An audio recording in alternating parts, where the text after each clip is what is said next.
Just as the Torah began to confirm, we have allowed Gentile nations to push us against each other. Now we know that Jacob and Esau have always had their issues and preceding them.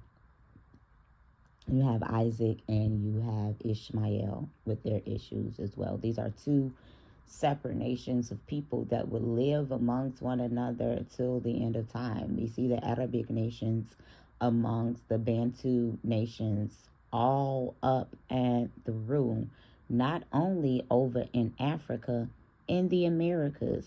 We began to see them at our corner stores, owning gas stations, owning 7-Elevens. When you go to the Caribbean, what a lot of people don't know is that there are a lot of Arabics there as well. They kept the laws of the Most High after going after other gods. See, this is what began to happen, right? What happened with the Israelites in the Bible is he came to a black people in a black fertile land. And then you have the dry desert land for the Arabic nations. And although some Semitic people we were all up through the Arabian Peninsula, the Arabian Desert, that land was not given unto us. Yes, Jokatan inhabited it first and woo woo woo, but we have to realize that even before him, the Hamites, Cush, Saba inhabited the Arabian Peninsula. So when you begin to think about these Hebraic and Hamitic people living amongst one another this entire time, with there being Ishmael and with there being Isaac, you have a split between two sons. So we oftentimes forget that Ishmael was given a covenant and a promise that 12 of his sons would be kings. We forget that his mother, Hagar, and according to the Midrash, Hagar was just a title, and her name was truly Keturah. When we look into the Hebrew and even look into scripture, it says that he took Keturah to be a wife again. And it's a lot of teaching that I could do on that I'm not going to do in this video, but I'll link the blog down below because I'm going to make this video short. And I mean it this time. Hagar took her son to Egypt to get a wife. So Ishmael was always known in Egypt, in Saudi Arabia, in Yemen, like woo wop the bam. He stood on his own. He is also the son of Abraham. So he had imans coming out of him. And Iman literally means Emmanuel, symbolizing that God was with Ishmael. Okay?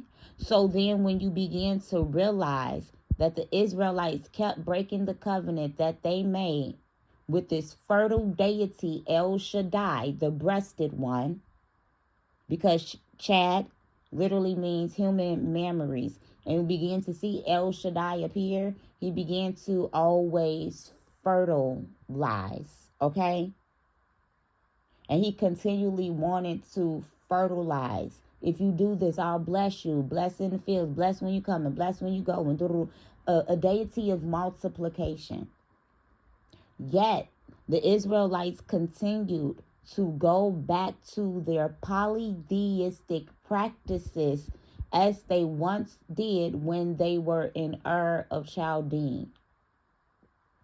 Not only worshiping the mother goddess, because I'm going to sit one out on that one. The mother goddess was taken out of the Hebrew Bible. The mother goddess was taken out of a lot. Wisdom was removed from a lot. And so when we talk about polytheism, I am going to be specific in saying worshiping the host of heavens, the sons and the daughters, the Melech, the messengers, as well as their signs and their symbols. They continue to do these things. And we would call it the worship of the elements, the suns, the moon, the stars, so on and so forth, because you have some people who don't believe in the literal concept of these anthropomorphic beings. You have some who realize that based off of what is taught not only in Near Eastern custom, but in shamanism and in the world at large, as a man thinketh in his heart, so is he. It is the power of life and death lying in the tongue, meaning that you can create a deity. My father would often say that you will have self-fulfilling prophecies. So when you begin to put a name, like when people call Yahushua Jesus Christ, you're putting a name to someone that did not exist, because his name was not Jesus and it was not Christ. And we understand transliterations. I understand that Jesus is a transliteration from Yahushua. And then some people shorten it by saying Yeshua. We need to realize that Yeshua is the Aramaic and Yahushua is the Hebrew. So, we did speak Aramaic in the Persian captivity. And Aramaic is also a cousin language of the Hebrews, as seen in Genesis, the 10th chapter. So when we begin to place attributes to Jesus the Christ and say that he's the Son, he's co-eternal and co-equal and pre-existing, and we have just anthropomorphized a deity to worship alongside the Father, which makes modern day Christians pagans. Even if polytheistics, even if they do not claim that Jesus is God, just the worship of him, even as the Son, and the deification of him via virgin birth, crucifixion, 3 days dead, and resurrection, you automatically become polytheistic. Whereas when you begin to look at Islam, the Arabians were polytheistic at that time when Muhammad came. Muhammad came specifically at first to go to talk to the Israelites, or who they would call the Jews, and he went to the Christians, the Gentiles, and then by doing that, he was able to successfully reorientate a nation of people back to Echad, back to the oneness, back to the monotheism that we begin to see amongst the Ebionites, which what is Yeshua was, which what Almodad was, which is what Sahel, the father of Eba, was. When you begin to look at Eusebius and Irenaeus and Origins, they begin to say that the Ebionites were more monotheistic than the quote unquote Jewish themselves, and these were the converts that ruled to have Yahushua killed. So then when you had the Zionists, the converts who rejected Muhammad and began to call him crazy, blind, he's not hearing from the Most High, just as Isaiah 42 began to say that it would, then he began to turn to the Arabs in the desert and to convert them to the oneness of the Most High.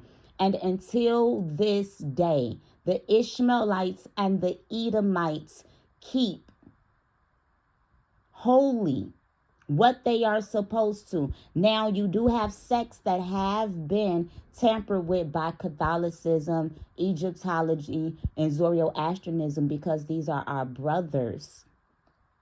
And they were in captivity with us. They are fully living out their promises of wealth. And this is what it means when it said that Jacob is the beginning of the world. We ruled the world for millennia, and Esau is the end of the world. The book of Esdras begins to describe that he originally created one world, and then the split of two began to happen. So when it says that Elohim loved his only begotten son, and he gave him for the world, even though I don't believe in all of that, and we'll get into all of that one day. We have to realize that the world has us against Ishmael and against Esau, just as they were against us when we were in power. We need to step back and take a historical look and see what the first century church really taught. This is Jacolia.